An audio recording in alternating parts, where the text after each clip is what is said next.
This is Sir Khemis, and this is Extraordinary Life. Welcome. Respect my royalty, niggas. Sir Khemis is here. BK to T-Dot. I'm representing it. Feel me, niggas. Work to me. Let's go. Extraordinary. Kim died. Welcome to Extraordinary Life. I'm your host, Sir Khemis. Khemis. You know what I mean? It's a pleasure. I'm here honoring my boy Giambi at Protown Studios. Manhattan, what up? New York, what's up? Giambi, you know what I mean? What's good, boy? What up, Khemis? How you? Hey, chilling. Finally. All right, word. Finally. It's been a minute, man. Word. It's been a minute. Last time I saw you was like, what, Monkey Boys? No, you was here before that. I was here before that? Yeah, you was here before that. You was here after that. You was here after that. What's such? Oh yeah, I was. You probably came from like KRS or some shit. Nah, I came from you actually Jesus Price album. That was the last album that I was basically because I was like. But I've seen you before. I've seen you. Was it here? Or was I seen you behind the stage or something? You seen me behind the stage? Probably. Yeah, behind the stage. I see you all over. Yeah, and then you see me here working. Yeah, I see you here working. Right. So it's the Khemis right here. It's family right here. So. Good looking. So yo, man. But I do see you on the internet too, so that's even the better thing. So check out the Khemis. Word up, son. You get it. He gets your interview. You got Khemis doing his thing. Appreciate it, man. Appreciate it. So what's up, man? What's good, man? Tell the world about yourself. You know. Giambi. My name is Giambi. They call me Giambi in the studio. Or you know me by probably the back of my head. Cause that's all you see me is I'm over here behind the music, recording, mixing, mastering, vocal alignments. We do basically a lot of things in here. Not just myself, Dan the man here too. He couldn't make it right now. Right. But Dan is the man, and he taught me. I'm his protege. Okay. He taught me everything. That's dope. Like, yeah. But what got you started? What got me started was, I guess, growing up, listening to my pops playing some of his records on his acoustic guitar in the living room. Like every Saturday morning, Saturday afternoon. Him and his guitar and his little whiskey. And just listening to him. Then listening to the record that he's playing it from, that's what caught my attention. Like, oh, word? I'm like, okay. I'm like, this guy can play. Okay. And I guess that's what really put me onto the music was how my father used to rock the acoustic guitar. Okay. Hell yeah. So was it like, anything else what got you inspired more into the music? Because it's like being an engineer, it's a different perspective, bro. It's like, it's not like being an MC, and it's not like being a producer. It's like you basically got to be, you're the controller, the conductor of everything, like making sure everything's precise. So what inspired you to get to that point of like, I know music is all about inspiration. Yeah, it's all about the music at the end of the day.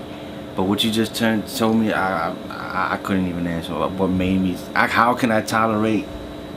Right. Listening to people back and forth. I don't even know how I could do it. I could tolerate it, honestly. You just baffled me, son. Right. I don't even know how I could tolerate it. But I don't know. No. It's. I do it, and I even do it in my sleep sometimes. And I said, you know, but it's me. Right. Yeah, I get it. We get it done. But do you enjoy doing it? I enjoy it, yeah. Right. Better than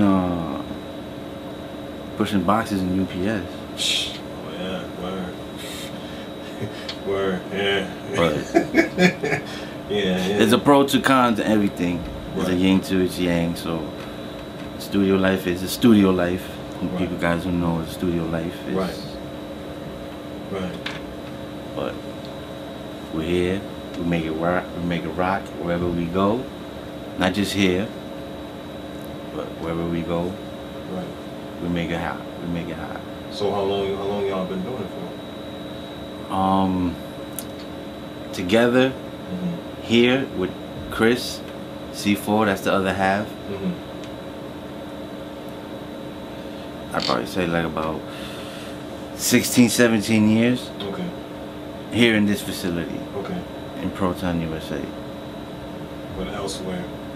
Elsewhere. I mean, added up from elsewhere. Added up from elsewhere, probably about, me and Dan go back like, since like 98, 97, 98. Okay. 98, I think, when he hired me as an intern in Access Studios. Oh, okay. On 54th Street, on the 16th floor.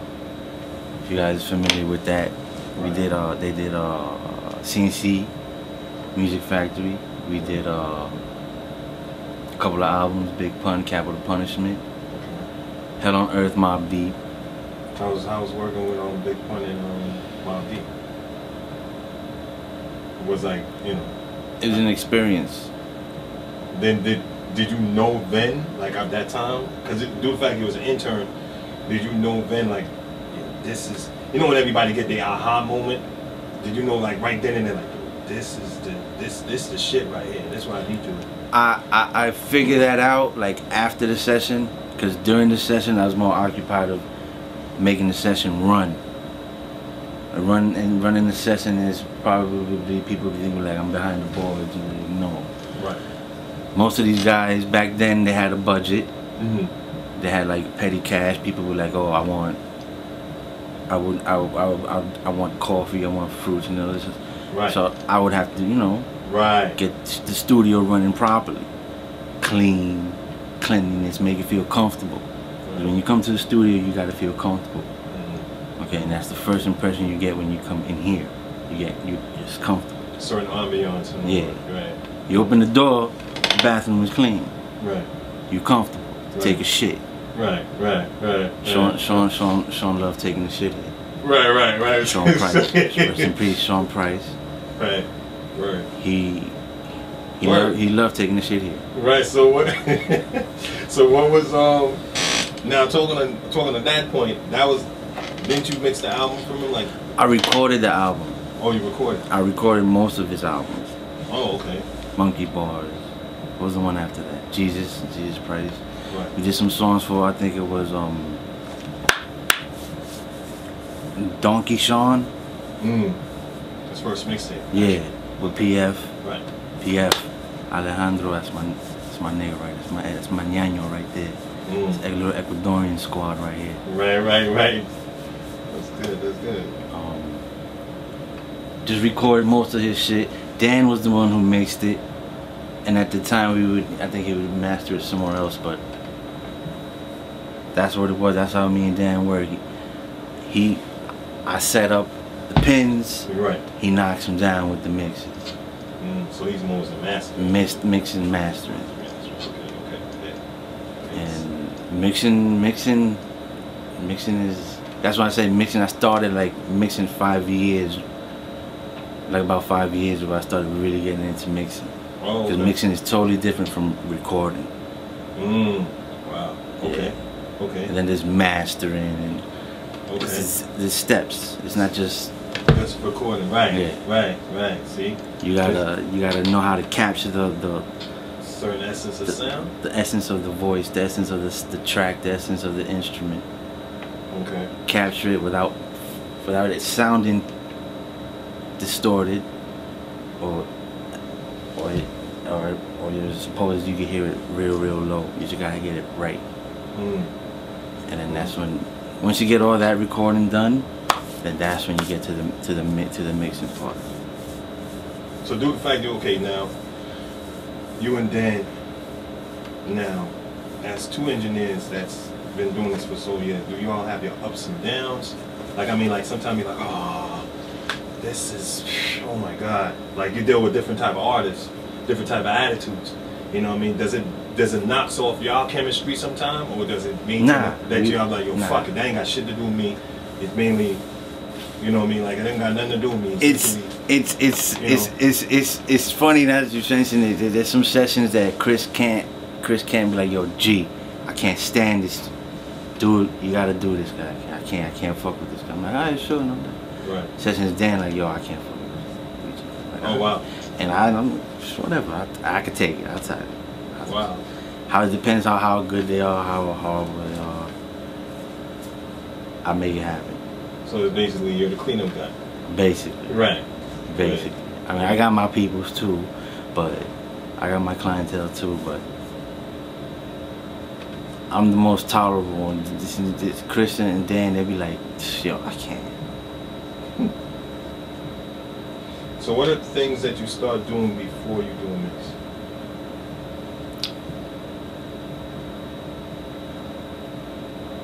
My routine, Yeah.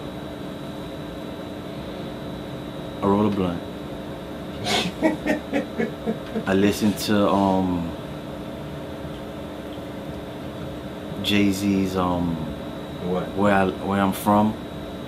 Mm. Go for a balloon, do that. And I listen to Billie Jean. Why Billie Jean? Cause the bass and the hat and the snare knocks. Oh, okay. And the mixing on that, it just sounds. I mean, if you hear Billie Jean, you hear just the bass and just boom, boom, boom, boom, boom, boom, boom. That bass right there. Is, Yeah. Okay. and then that's one of the reference. Those are the two songs I reference before I start mixing. And then I get the session going on, and I start doing, like, you see here, I got a little mixing thing going on here. I got the 808, the snare, the hi-hat, the loop, and I got the vocals over here. This is basically how we do, I would do a mixing session. What session, I mean, what do you use, like Pro Tools? What is the best to use, actually? Like, is it Pro Tools? Some people use Pro Tools, some people use GarageBand. In this day and age, Yeah. probably Pro Tools. Pro Tools? But when I started, when I grew up in the studio, Yeah. we wasn't mixing through computers. We had Neves, we had we had Mac compressors, SPXs, sound effects, delays, outboard gear, stuff that we would patch into the 2-inch reel, into the board. It wasn't all this click, click, click, click, click. This was real plugins and shit like this. So you were using more reels back then? I worked with 2-inch reels, lined the 24-inch tracks. Made sure channels 24, track 24 had Synthi running all the time when we track vocals. Wow. So all your Synthi heads, I know all your analog dudes, hope you know it. Always on track 24 was Synthi. So we lock up with like MIDI and other tracks that were recorded with Synthi, so we lock up. Okay. But now it's what do you prefer?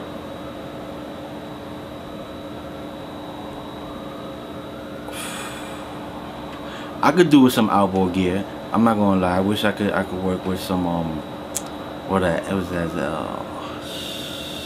HB 3000. Let me see if I got most of the shit's going. But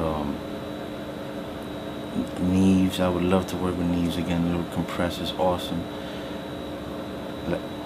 Little delay machines, I would love, but everything is all in plugins and computers and Pro Tools and Logic, and a lot of people like making beats in like, what y'all call it, FL1 or what is that, Fruity Loops 1, some shit, or GS Limit. I'm like, what's GS? I'm like, what's GB?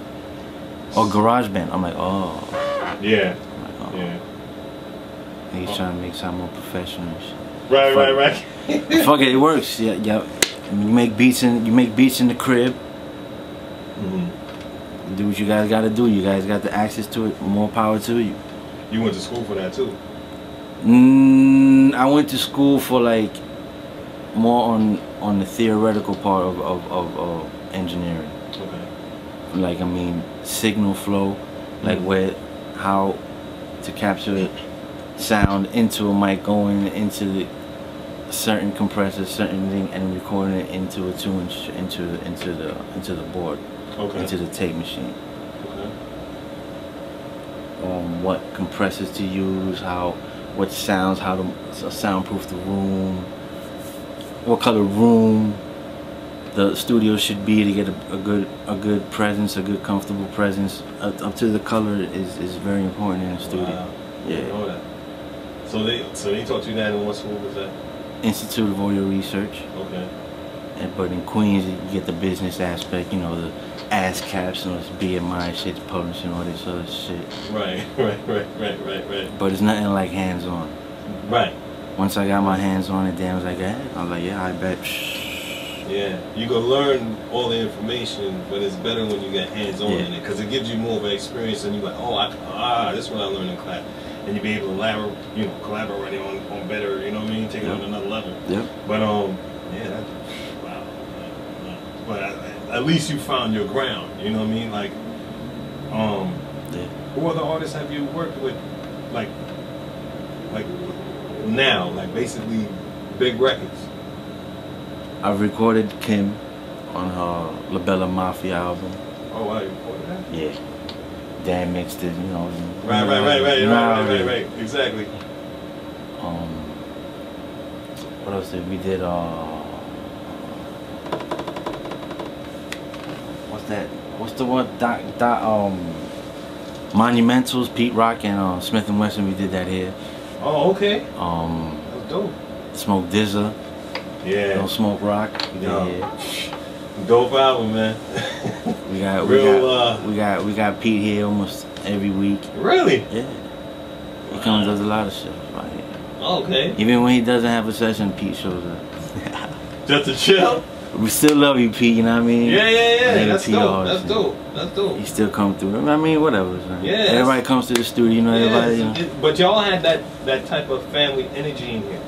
It's professional, of course, but it always had that, like, you know, it was like, yo, good vibes. It was comfortable. Very comfortable. It's you know comfortable. what I'm saying? The key word is comfortable. You know, besides the smoking and all that, that's cool, because I don't smoke, but it's all good. I like the contact. So, other than that, it was a great vibe of, like, chemistry, and it was never like tension or anything like that, you know what I mean? So it gave that, you know, Dan was always a quiet one, chilling on the side, you know, you just joke around, you know what I mean? So it showed the different personalities, but it worked, you know? But I heard y'all closing, Yeah. and, you know, that's like monumental right there. Like, it's like, damn, son, you know what I mean? So how do you feel on that? Like, I mean, I know I don't want to bring it up, but I mean, you know, you know what I mean. But it is what it is. We right. gotta. It's like your baby. You know what I'm saying? We gotta do it. We gotta do it, and. But it's not for the. It's not long. No, it's just here. Right. It's just here. I mean, here is. Getting corporate. It's not. It's that too. You know, the landlord had to do what he had to do. Right. You know, whatever, do what you gotta do. But they didn't want music in the building no more. They want to turn the building more corporate, more internet. You know what I mean? More, you know, cubicle businesses. You know what I mean? Trap y'all niggas. You know what I mean? Right. But that's neither here nor there. But right. And I know M.A. recorded in here. M.A. records a couple of tracks. She did a couple of sessions here. Yeah. Mostly Dan mixes her and clean radio edits her tracks. Right. And then you have a podcast here too. I do have a podcast. I do. I record nobodiesradio.com. Yeah. I seen a couple of footage of They record sessions here. And yeah, I record them. Throw a little music on there, you know what I mean? Right. The little skits, you know. We do that. We do whatever your little heart desires, we could put it on record, kid. That's what we could do here. We make musical dreams come true here. I've had probably, like, I could probably count in my hand how many sessions left here. Like, I'm not coming back here. Wow. Probably like 4 or 5, maybe 4. Wow. out of And it. why is that? I remember one, cause I didn't use auto-tune. You what? I didn't use auto-tune.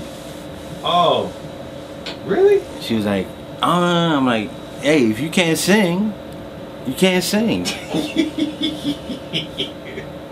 You expect me to, I could do so much, but you want auto-tune? I want to sound like, I'm like, I could do so much. Right, because they do have, instead of the auto-tune, they have this thing called a toner. No. What they call it? You know what I'm talking about, right? Like you move the keys and all that. Oh, what's that thing? I forgot the name of it.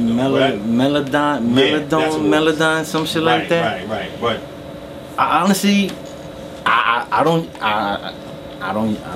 use it. basically, you like. I tell them, yo, like I original. want you to sing it this way, and that's it. Right. Oh, it doesn't sound right. Or add this, add a harmony. Right. Go low, go low, go high. You know what I mean? Well, how do you know how to do all that? Was into instrumentation or anything like that, or?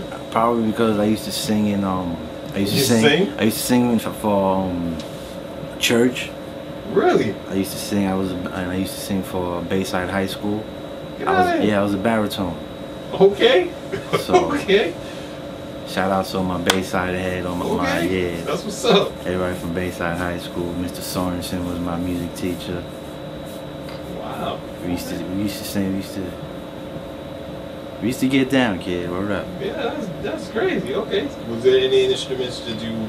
I learned how to play piano in Bayside, but then after that I was like, man, the DJ took over shit. Oh, you DJ? Yeah, during that era I started DJing shit. Okay.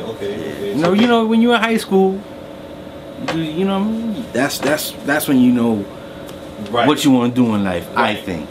Right, because you start getting your creativity, you're peaking and trying to figure out like. I could do this. I could do that. You don't want to be a part of the masses. That's the machines are following. You want to have your own identity. Like, nah, this is my goal. Yeah, I'm like, I'll do work, but this is where I want to go. Yeah. You know what I mean? So I get it. Trust me, I get it. High school is right. It's right there. Yeah, because mostly I think the kids today, they don't have that aspect. It's like they tend to follow what everybody else does instead of just basically doing what they really want to do. I don't even know how the kids are gonna grow up nowadays. I don't even know how my kids are gonna. Well, think about it this way: you're teaching them anyway, because most people really think the problem is what I have with artists today. Fine, you got the engineer in the back of your album cover, whatever, the studio and everything like that. But everybody think they can mix things by themselves. No, you can't mix things by yourself. You have to go to a studio that really mixes it. You can't be the film director, the video guy, and the light guy. You know what I mean? And now you want to be the engineer. And no, stick to what you do. MC. Now you got a producer. Cool. Now if you go do beats, if you're Jay Dilla or Pete Rock, for instance, and you get a chance and you want to rhyme everything, but your forte is basically beats, it makes sense. But nah, stay in your line. Stay in your lane, man. Like stay. You know what I mean? So this is why I want to talk to a master. Thank you. You feel me? Who knows? Thank you. I'm humble.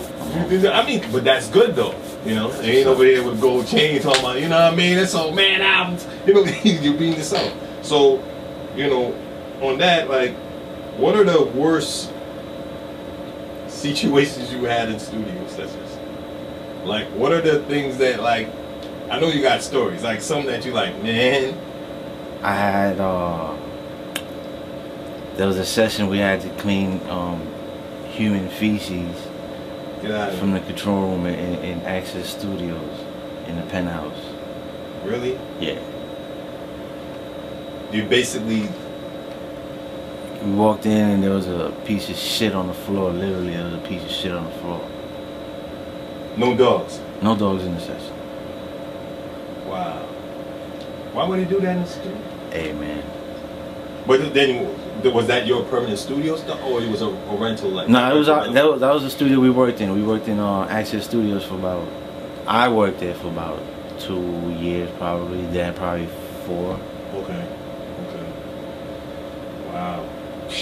Is there any more that you I had a session where I messed up some vocals for a 6-band group. The group. And I messed up the vocals. They all started at 1 at the beginning of the song, of the beat. And I had to restructure everything again to the beat wise. Did you?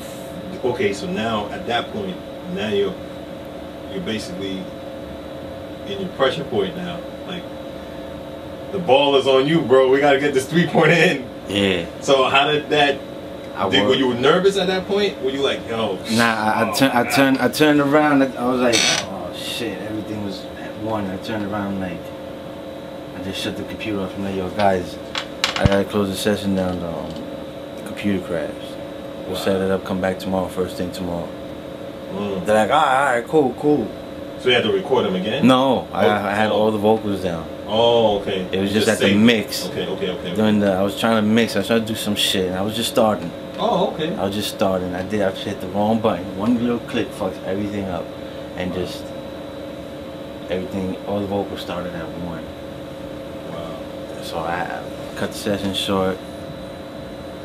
The rest of the night, I was like fixing the vocals, putting everybody where they belong. And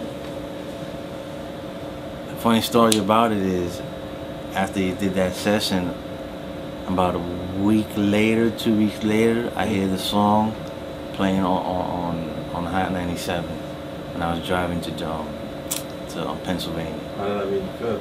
I pulled over. I was like, yo, babe. Like, yo, they playing. I recorded that. She's like, nah. I'm like, yeah. I'm like, that's dope. I'm like, word. Yeah.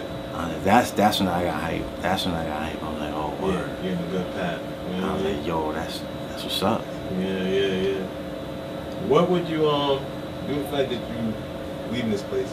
What would you miss about it the most? I mean, what are the things that you would miss? You know. The view. The view of the garden.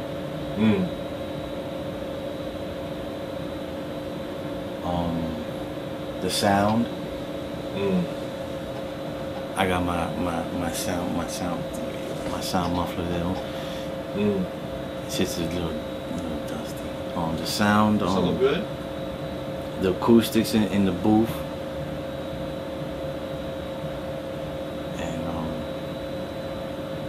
Just the people who've come here. Do you think you'll have something like this again, or something even bigger? Something bigger, yes. Right. But not in this location with this view. This is the key. It's to me it's monumental. It's just the view. It's just a view, kid. Right. I ain't gonna front, because even when I used to come here with P, I was like, damn, you about to garden, son?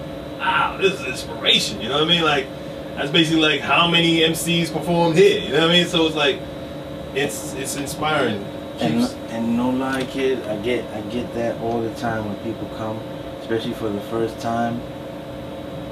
Oh, we right by the cook, like, people don't even know that, like, they sit right there, sit right by the window, they look over there like, what building is that? What? People like, yo, I don't say nothing. Right. Other niggas that bring other, that's the garden. That's the garden? That shit look like a spaceship. I remember I had somebody come in saying that was a spaceship at one time in one session. Well-known dude too, in the music game. Wow. I like, this nigga smoking some shit. But yeah, just the view and who's been in the booth. Yeah. Who's been in here. Were there any stars, not to cut you, were there any stars that, like, you knew from, besides those who were signed, but you knew from the beginning that you've seen them and you're like, yeah, this person right here, yeah, they wanna. We work with Murder. Oh, wow. Uncle Murder. Mano. Oh, okay. Who else came in? What else did we work? Dan had his artist Kamika. Shout out to Kamika. Okay. Over there in Dallas. Oh wow. Okay. Really thought we had promise for. We were gonna take under our wing. Yeah. Literally put them on the studio label. Right. Is my man Eric H.O. hoodie. We have him right here. Oh, okay. We have we thought he was gonna do. We thought he was gonna blow. He had a lot of talent. Yeah. And he was taken from us.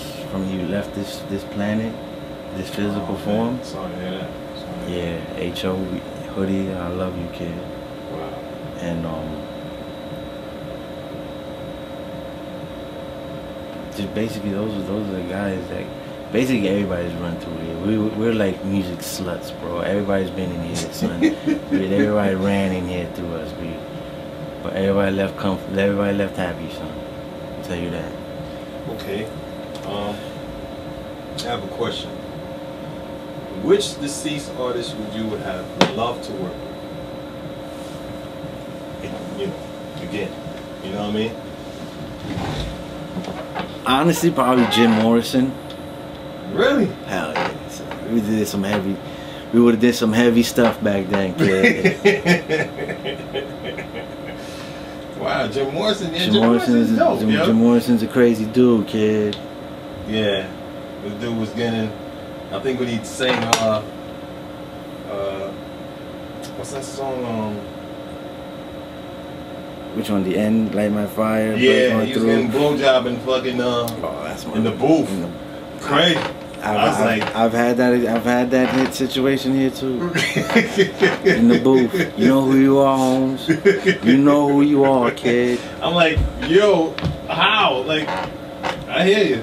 You know what I mean? It's the studio, kid. It all goes. When niggas call you like, yo, where you at? I'm in the studio. You know what's popping in the studio, kid. That's probably why I ain't got no ring on my finger either.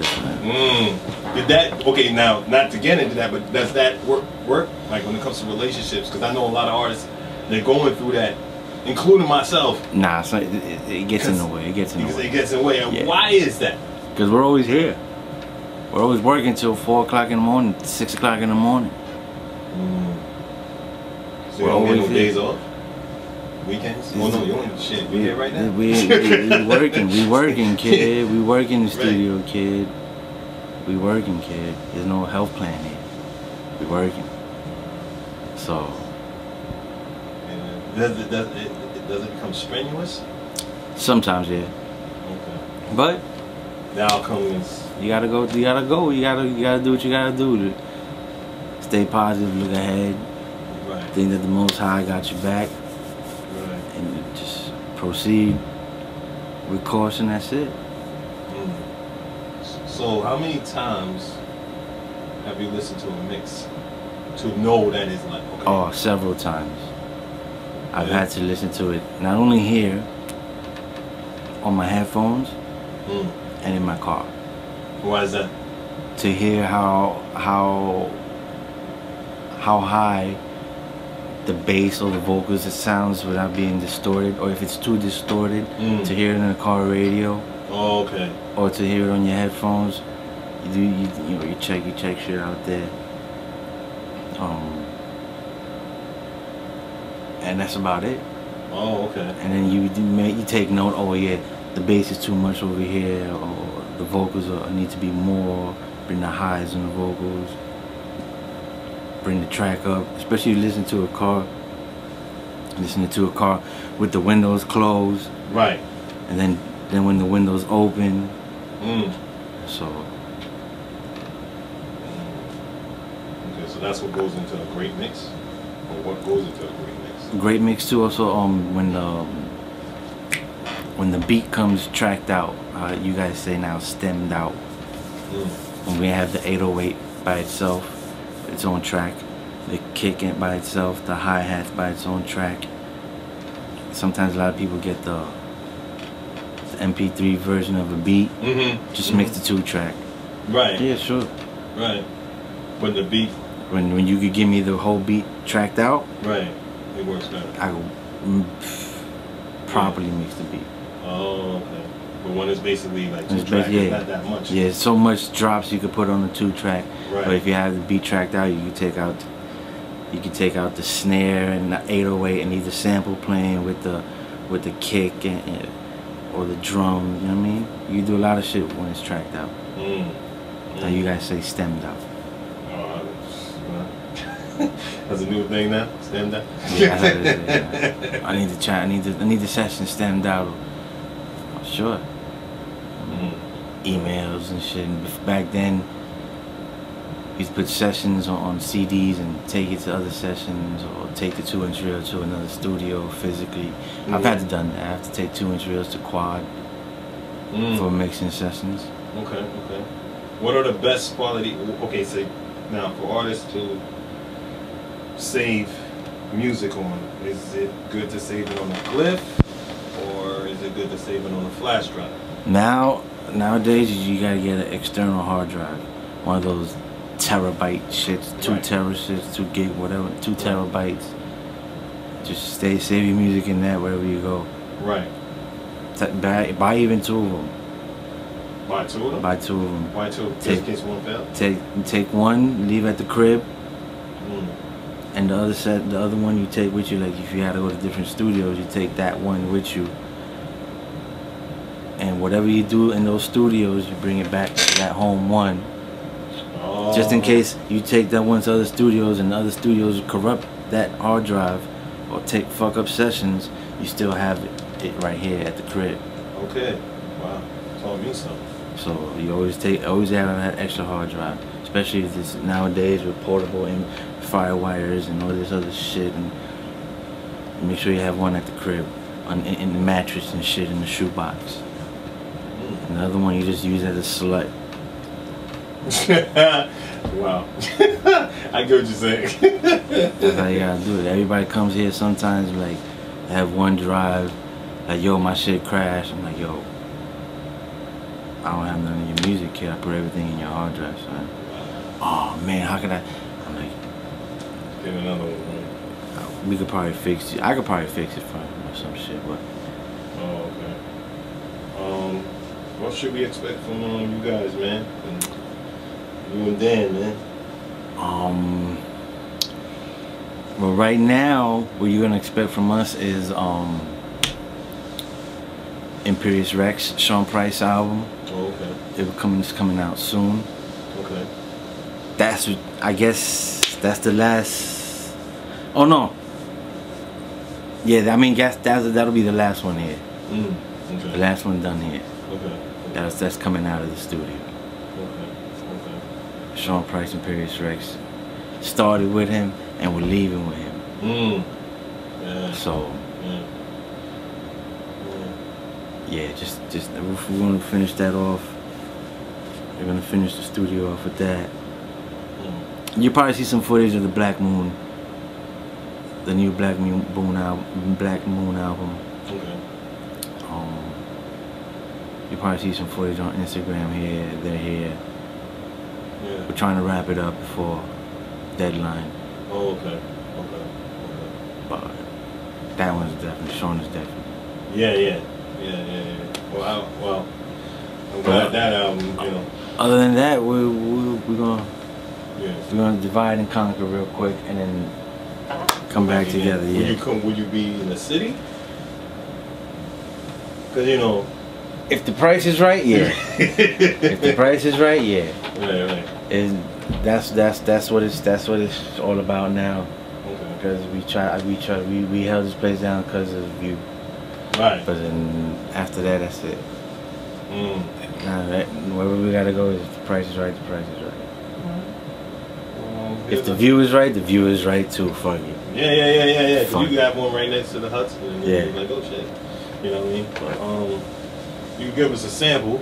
You know, I know you explained, but you know, give us a sample what your sound is like. You know. Well, right now, I did. I have an artist. I have a client artist, Yut, the violinist, and the Hot 4. He's a violin artist. Oh, okay. I record violin to it, cellos, saxophones, drums. Okay. Whatever you guys need, we do it. We can do it. He does like cover songs. Right. While he performs. So actually, he did a Billie Jean one, a Michael Jackson one. And funny. That's your favorite song? That's and he's a talented boy. He's a talented kid. He's an artist, so you know, he's weird. Right. So this is as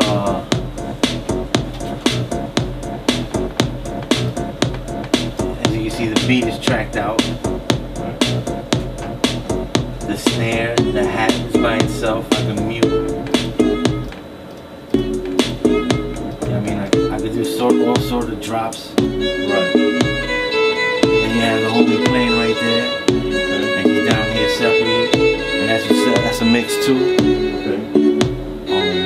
So you see hear the kick. When you hear the kick, I can take the kick out and put the rest of the other shit back in. We can mix each individual track. Right. EQ the track, the snare, put a little reverb on the snare. I mean, this is what a mix should be. Nice.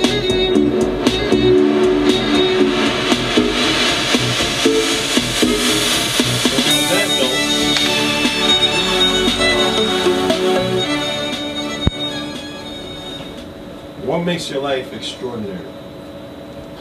I'm Giambi, B. I'm Giambi, kid. That's extraordinary enough. Okay. Ain't nobody like me. My kids make me extraordinary. So, My love for music too. right. What is a mantra you could leave for, you know, fellow upcoming studio artists? What is something that you could leave for them?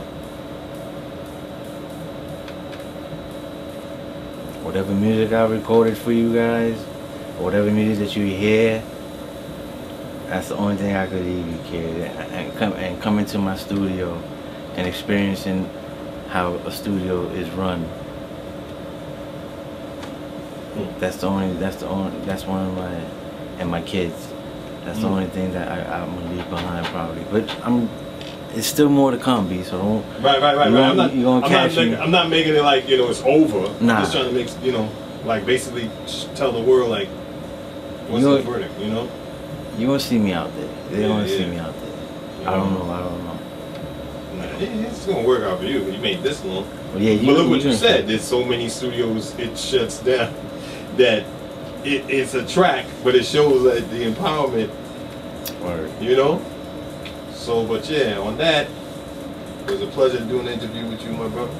You know what I mean? Khemis, always. I love you, fam. For sure, bro. Kid. Love you, bro. You know that all the time, fam. There's many more. And next time we're gonna try to get to both of y'all, but you know, much power to you and everything is success great to you. Thank you, man. I appreciate it. You know what I mean? So, you know.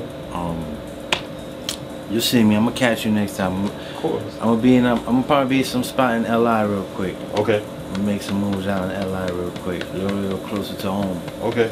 The commute over here is a killer too. Yeah. LI to here is crazy, son. Yeah. And I don't drive out here, kid. I don't drive out. I refuse to drive out here. I refuse to pay $50. Parking. Yeah. Sorry, I would avoid a $100 ticket. Welcome. But yeah, this is Extraordinary Lyfe. Man, Giambi. The Khemis is here. Protown Studio. BK to T-Dot. I'm representing it. Feel me, niggas? Work to me. Let's go. Extraordinary Entertainment. Kim died. No relation to Kendrick. No disrespect, but give respect. The only one to stay shit on some hip hop shit.